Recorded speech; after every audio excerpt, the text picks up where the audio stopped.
Rui, bom dia e obrigado por fazermos esta partilha e contar um bocadinho aqui a história das Transpostos Metropolitanos de Lisboa e a experiência que tem vindo a ter connosco, Kaizen Instituto, nesta jornada de melhoria contínua, que começou há sensivelmente 1 ano e meio.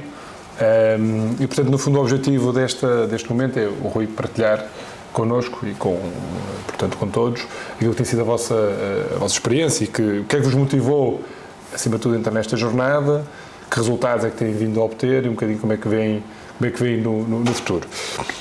Neste sentido, eu gostava de falarmos aqui um bocadinho sobre como é que a estratégia integra, ou como é que a melhoria contínua integra na estratégia dos transportes metropolitanos de Lisboa. Associado a isto, quais são tipicamente os desafios que existem nesta mudança, nesta transformação, nesta gestão da mudança junto das vossas pessoas e equipas? Como é que as lideranças, que desafios é que as lideranças têm e como é que contribuem e são chave para esta mudança cultural? Depois, a sustentabilidade e a perpetuidade no tempo daquilo que são os resultados e aquilo que são as melhorias implementadas. Quais é que são os principais desafios, o que é que temos que fazer para o garantir e, por fim, como é que vemos o futuro e como é que damos continuidade a esta primeira jornada. Portanto, Rui, tu és administrador dos Transportes Metropolitanos de Lisboa, lançou-nos aqui este desafio já também de conhecimento de experiências passadas connosco, não é? E a primeira pergunta, no fundo, é porquê trazer o Kaizen para os Transportes Metropolitanos de Lisboa? Muito bem. Então, também da minha parte, obrigado por este momento de partilha, não é? De síntese daquilo que tem sido o trabalho desenvolvido pelas duas partes. Nós, enquanto Transportes Metropolitanos de Lisboa, que vos lançámos o desafio de implementação de processos de melhoria contínua na TML. E, portanto, já por via de experiências passadas, também convosco, mas sobretudo do ponto de vista da aplicação da metodologia.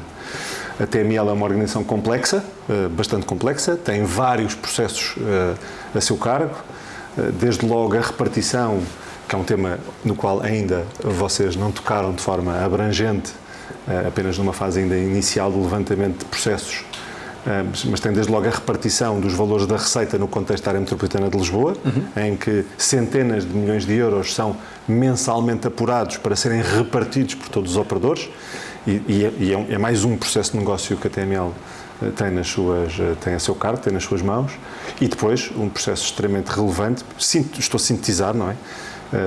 Do conjunto múltiplo de tarefas que temos a cargo, tem a Carris Metropolitana, a operação rodoviária da área metropolitana de Lisboa, que transporta mais de 750 mil pessoas por dia, com 1.700 autocarros, com 4 contratos, também ela com processos e subprocessos muito complexos. E, portanto, o nosso primeiro mote foi como observar, como conseguir identificar no contexto da Carris Metropolitana tudo aquilo que pode ser otimizado, pode ser melhorado na nossa atividade diária, que implica não só com estes milhares, largas centenas de milhares de pessoas, como também nas largas centenas de milhares de euros que são precisos gerir para conseguirmos levar a cabo esta tarefa. E, portanto, foi por esta razão, foi conhecendo a metodologia Kaizen, foi percebendo a aplicabilidade do modelo Kaizen e da melhoria contínua a esta realidade dos transportes públicos, que vos desafiámos e numa primeira perspectiva, que é combater aquilo que em transportes acontece muito, e quem está no setor dos transportes conhece bem, que é o desperdício diário normal e relativamente legítimo na complexidade destas operações, conseguirmos observar o que é desperdício que nós podemos otimizar, que podemos trazer para melhorar a operação. Melhorar a operação em diferentes componentes, melhorar a operação nesta perspectiva financeira, não é? Portanto, cada quilómetro que seja menos bem realizado, cada quilómetro que não seja otimizado, é um custo que pode ser melhor gerido, não é? Que pode ser disponibilizado para entregar mais serviço, ou serviço pelo menos em condições às pessoas. Isto por um lado. Por outro, que não é menos importante, também otimizar tudo aquilo que é planeamento, otimizar mais uma vez tudo aquilo que são recursos, melhorando a experiência que as pessoas têm, nos transportes públicos, e estes são os dois enquadramentos, portanto, uma perspectiva de gestão pura e dura, combate ao desperdício, otimizar recursos, por outro lado essa otimização de recursos, melhorar a experiência que as pessoas têm nos transportes públicos da área metropolitana de Lisboa, em concreto na Carris Metropolitana.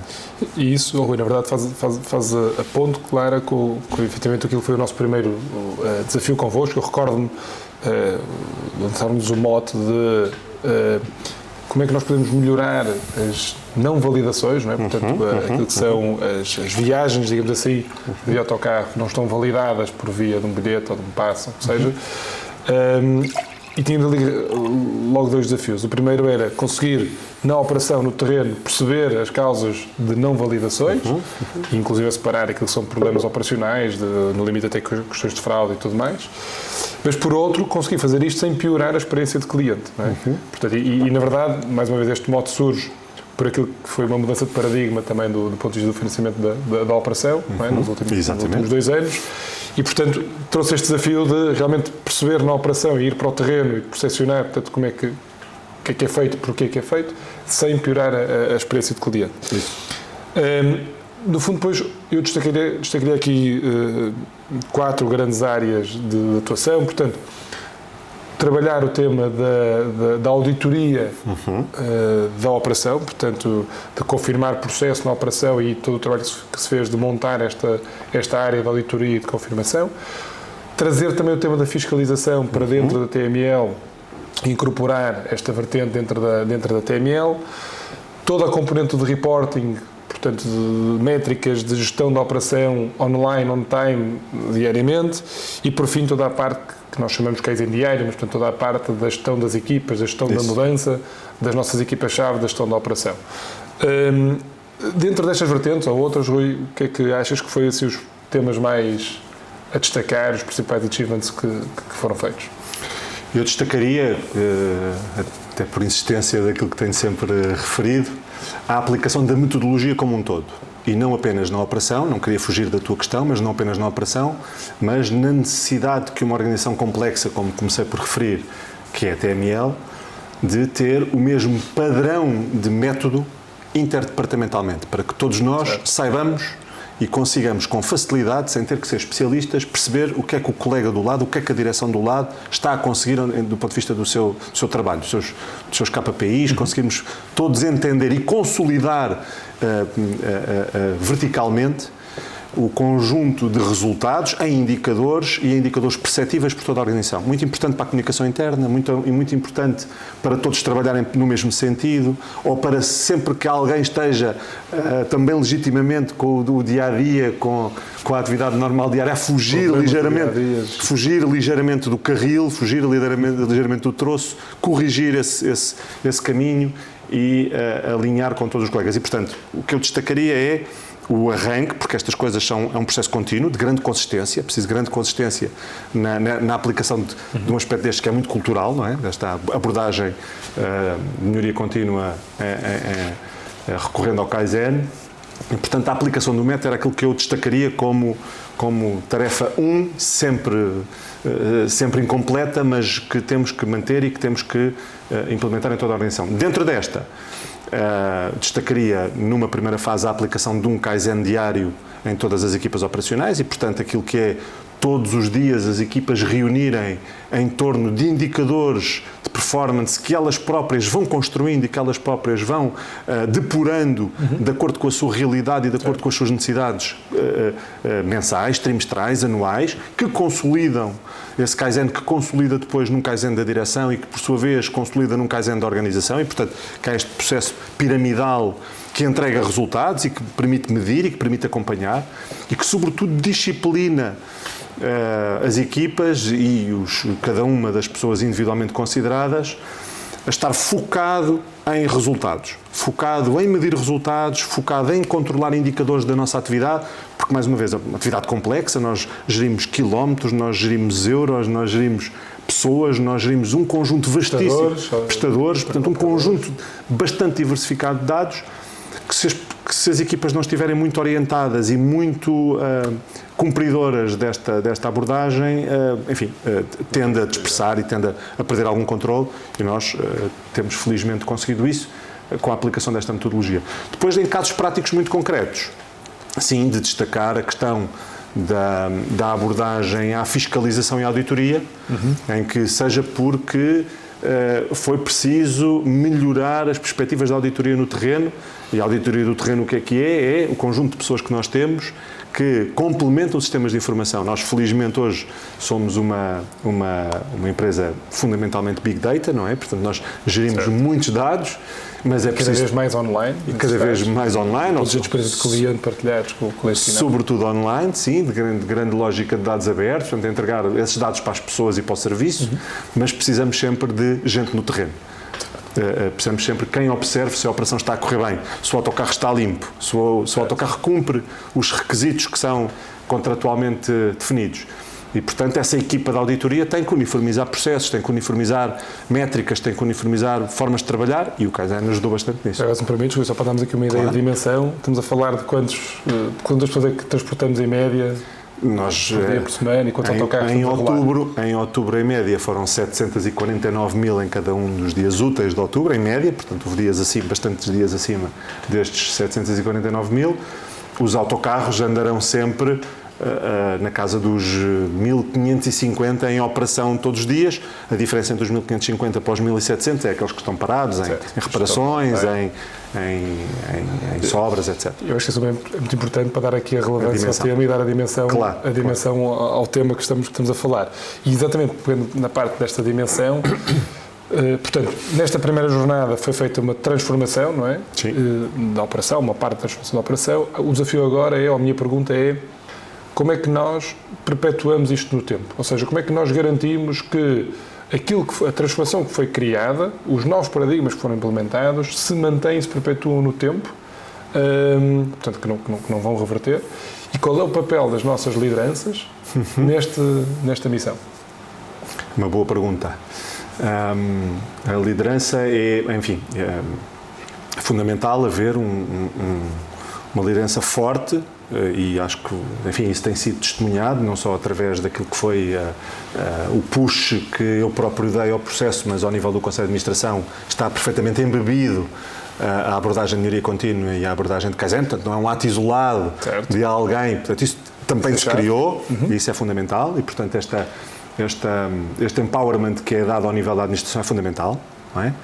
Mas também depois nas camadas de dirigentes, também o embebermos destas necessidades também está, eu diria, muito conseguida nas equipas operacionais e noutras equipas de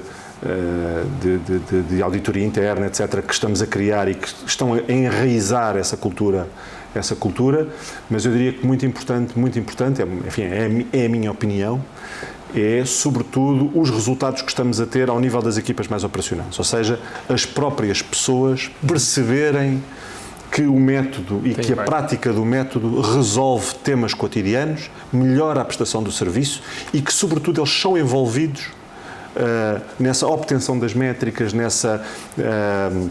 no acompanhar dos indicadores e na resolução dos problemas concretos das pessoas. Porque, sendo uma empresa com um perfil diferente de outras, uma prestação de serviço público, tem um propósito diferente, e as pessoas, percebendo que esse propósito é concretizável a partir dos resultados da prática de melhoria contínua através de Kaizen, sentem-se muito envolvidas. E isso é fundamental. Certo.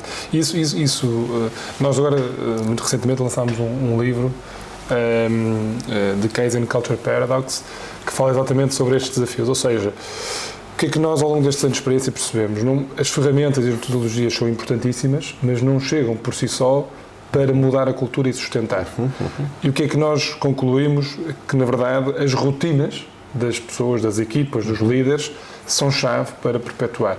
E agora referias um ponto importante, que é a gestão de topo tem que estar comprometida. Isso. E isso foi sem dúvida uma nota-chave aqui na TML. E a gestão de topo comprometeu-se por consequência daquilo que viu de resultados e daquilo também que viu das suas equipas de gestão, de terreno, a se envolverem e a promoverem. Eu, se calhar, complementava aqui com outra pergunta, que é: que erros é que tipicamente são cometidos, ou, fazer por outra forma, que decisões-chave é preciso tomar logo à partida para prevenir alguns desses erros? quando falamos desta questão de mudança cultural e de sustentabilidade? Os erros, enfim, que nós aqui procuramos, mas é sempre um processo também em constante, em melhoria contínua, não é? Eu diria que é não forçarmos os processos de cima para baixo, não é? Serem processos que tendem a vir de baixo para cima. Bottom-up. Claro que estas coisas nem sempre são assim, mas devemos constantemente estar, mesmo que os queiramos fazer com uma influência a partir de cima, tem que ser uma influência muito participada pelas pessoas, de grande envolvimento. Às vezes as pessoas podem não ter o know-how suficiente ou a experiência suficiente para que o processo seja bottom-up, não é? Portanto, temos que fazer esse coaching, temos que fazer esse acompanhamento às bases, não é? Mas é fundamental que ele seja de grande envolvimento de baixo para cima. Ou um processo de decisão de baixo para cima, ou de co-decisão de baixo para cima, ou então de grande envolvimento de baixo para cima. As decisões eu diria que está no mesmo patamar. É de facto decidirmos que tem que ser a partir das equipas que os resultados têm que acontecer e, portanto, é envolvê-las logo de imediato. A decisão ser a partir de baixo. Sim, e falaste de um ponto que é o envolvimento e nós reforçamos também outro em cima disso, que é o compromisso, não é? Sim. E o compromisso vem por quem está envolvido, no fim do dia, dizer ok, eu acredito e comprometo-me a atingir este plano e atingir estes resultados e isso, na verdade, é a chave do sucesso. Rui, para fechar, a pergunta que eu deixo é ir para a frente e futuro. Ou seja, Transportes Metropolitanos de Lisboa, qual é o caminho? Como é que a melhoria contínua entra naquilo que é a gestão da empresa, daquilo que é a gestão de topo da empresa, daquilo que é a estratégia? Como é que vemos isto para a frente? Estando associado a um processo de natureza cultural da organização e de cultura da organização, é preciso não desistir, é preciso insistir. E bem, as evoluções são nítidas, não só pela vossa presença já continuada, mas pela criação de condições internas, portanto, de uma área, de uma equipa que faz esse acompanhamento interno, não para substituir a experiência vinda de fora e a aceleração que vem dessa experiência vinda de fora, mas para criar cultura interna de melhoria contínua e haver catalisadores internos que facilitam os processos dentro das diferentes equipas, não é? Dentro dos diferentes departamentos. Porque o objetivo, como sabem, é alargarmos a abordagem Kaizen a mais equipas, a mais direções e ser, de facto, uma metodologia de trabalho interna que faz com que toda a organização trabalhe inequivocamente para o mesmo lado, com indicadores comparáveis, com resultados comparáveis. Mas a nossa ambição é maior do que essa. Sendo a TML também um catalisador de vontades no contexto metropolitano e no contexto da mobilidade da área metropolitana de Lisboa, em que trabalha processos para outros operadores de transporte, aliás, como aquele que comecei por referir, desde logo o processo de financiamento, Sim. É muito importante também, a partir de determinada altura, começar a ter reflexos para fora e começar a chegar aos outros parceiros, aos outros operadores de transporte, exatamente, aos nossos prestadores de serviços. Portanto, essa é uma ambição forte, porque isso obriga a que, numa primeira instância, os processos estejam muito bem conseguidos internamente, todos os ciclos de melhoria contínua estejam claramente definidos do nosso lado, não quer dizer que sejam perfeitos, estar muito bem arrumado, que a metodologia seja, de facto, levada à prática regularmente e de acordo com aquilo que as equipas definam que tem que ser esse acompanhamento que dão, mas a grande ambição é que consigamos que a melhoria contínua vá para fora da TML, consiga chegar aos prestadores de serviço, consigam chegar aos outros operadores de transporte. Porque, de facto, com a escala do assunto que estamos a falar, desde logo, o número de quilómetros que a TML, que a Carris Metropolitana faz todos os anos, neste momento, andarão à volta dos 95 milhões, 96 milhões de quilómetros. Qualquer 1% de otimização destes quilómetros tem muito impacto. Tem muito impacto. Não é só necessariamente dinheiro que se poupa. São menos motoristas que podem vir a ser necessários. Ou até nem podemos pôr, não tínhamos que pôr neste plano, mas se calhar são menos horas extras de alguns motoristas que estão em esforço no terreno. E, portanto, tudo isto pode ser muito otimizado se nós envolvermos os prestadores de serviço. Que é um outro desafio do setor, não é? Que é arranjar motoristas, treiná-los. Exatamente. Portanto, nós conseguirmos contribuir em diferentes frentes para a performance do setor. Não é apenas a TML, é todo o setor, todo o sistema de transportes pode sair muito beneficiado com... Eu destacava só um ponto do que disseste, porque para nós, quer dizer, é claro e a chave, que é, no fundo, essa área que que mencionaste é uma área que tem reporte à administração. E isso é chave. Porquê? Porque, na verdade, coloca esta temática na estratégia da organização e nas decisões estratégicas da organização. E é assim que nós verdadeiramente acreditamos que é isto passar a ser um hábito e não apenas conjunto de ferramentas e de metodologias, mas sim uma forma de estar, uma forma de trabalhar de toda a organização. Fundamento cultural. Portanto, tem que ficar enraizado na cultura e na prática da organização. Certo. Rui, muito obrigado. Muito obrigado, João. Por este momento. Muito obrigado pelo vosso trabalho. Obrigado nós também por nos desafiarem diariamente e estamos juntos. Obrigado. Muito bem, muito obrigado.